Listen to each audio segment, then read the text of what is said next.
Welcome back, my friends. In today's episode, I'll be talking about companies that will thrive after this pandemic. It is also where I feel the safest to put my money in because of all the sky-high valuations across all asset classes. If you're new here to the channel, this channel is about educating others on investment and finance. If you would like to support our channel, you can do so by simply liking this video and subscribing to our channel.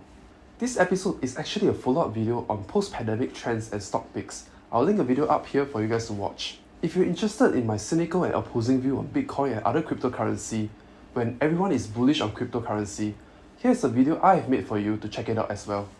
Okay, so let's begin. In the previous episode, I shared about AMD and Zoom thriving in the post-COVID world. Because of differences in consumption pattern, things will not go back to pre-COVID period. People will adopt certain products or services because trends have shifted to reduce distance and interaction with others. And there are advantages that will offset the disadvantages for companies adapting to this trend. For example, Google saved $1 billion a year by having their employees working from home. Companies will continue to adapt to such trends if it benefits them, unless spending such expenses bring in more revenue, or it can be a form of tax write-off, else the trend of working from home will continue. So what does this mean? There will be a hybrid mix of working from home and going to office. There will be a need to protect employees' work while they are working from home. This is to protect companies' information, confidential documents, and digital assets. We will see the trend of companies increasing their spending on cloud cybersecurity to protect their digital assets. Traditional cybersecurity to prevent cyber attacks are servers hosted on-premise. Intellectual property and data will not be protected working from home, and hence this is where Crowdstrike comes in. Crowdstrike is a security cloud company, but what exactly is cloud service? Cloud services are fully managed by cloud computing vendors and service providers. They're made available to the customers from the provider's server, so there's no need for a company to host the application on its own on-premise servers. So what are some benefits of cloud services? Number 1. The ability to scale. Because cloud service provider supplies all the necessary infrastructure and software, there's no extra cost to invest in additional resources or allocate extra IT staff to manage the service. Number 2. Lowered costs. Most cloud services are provided on subscription business model, meaning to say that it is a recurring revenue model. Customers need not invest in infrastructure or handle maintenance. Number 3. Increased flexibility.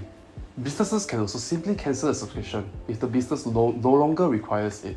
So Katie Wood's ARK Invest Next Generation Internet Fund have 1% position in Crowdstrike as well.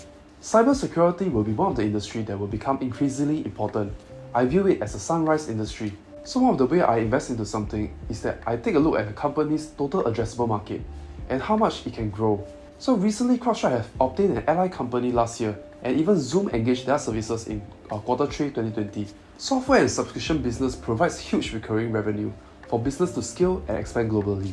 We can see that the revenue have been compounding on average of 90% since work year 2016. The current market cap is $45.92 billion at $205. At the end of the day, how well the business will scale depends on the fundamental of the company. Hence, I'll play a clip about a CEO introducing Crowdstrike.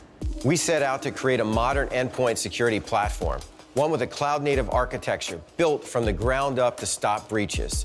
Over the past 15 years, we've witnessed the transformative and disruptive power of cloud platforms. We were inspired by successes like Salesforce with the CRM cloud, ServiceNow with its service management cloud, and Workday with its HR cloud. These three pioneering companies reinvented their respective industries by creating cloud-native offerings that completely eclipsed their fossilized client-server competitors. At Crowdstrike, we believe we are the fourth pillar. The real challenge in cybersecurity is preventing breaches on the endpoints. Reaching the endpoint is the goal of almost all cyber attacks because that's where the sensitive data actually sits. We define endpoints as computers, servers, mobile and IoT devices, and even virtual workloads.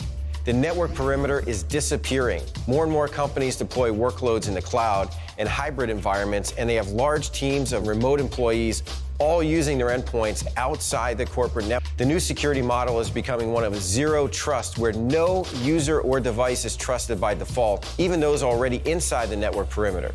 That means you have to protect every endpoint and workload individually, wherever it is, and the only effective way to do that is from the cloud. Our cloud-native solution gives us a clear competitive advantage over existing on-premise architectures. Historically, these products have been siloed and manually integrated into other solutions.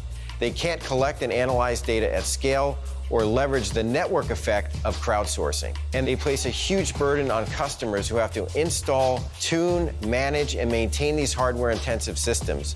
These systems typically rely on single-purpose agents that present a significant burden to the endpoints, severely affecting user productivity. Because they process data locally instead of in the cloud, they tend to be large and cumbersome and consume huge amounts of memory and processing power. Since each agent only addresses a single purpose, customers are required to deploy more and more agents in their environment. Worst of all, these legacy solutions are largely ineffective. Typically, they only have visibility into previously identified attacks via a database of signatures, which must be consistently maintained and updated. So an attack can only be stopped if the method is already known and cataloged, and if the customer's locally stored signature list is up to date, and all of their endpoints have been recently scanned. So with that, Crowdstrike's method pick, I would like to include some disclaimer, as Crowdstrike is one of those business-to-business companies that are a bit harder to understand. Hence, I urge you to do your due diligence on the fundamentals. The title of this video is Post-Pandemic Topics. I'm giving my research opinion on how I view the world and how things are shifting. Certain companies and industry will thrive after this pandemic. So for this case, it is cybersecurity and cloud software as a service. Crowdstrike is a company with great potential, but not without its own problem. Its own problem includes high expenses year over year and tough competition from its industry. So with that, I end off today's episode. If you like what we have shared and have learned something from us, do remember to like this video and subscribe to our channel. This is Post-Pandemic Topics 2. Thank you so much for your support. I'll see you next week.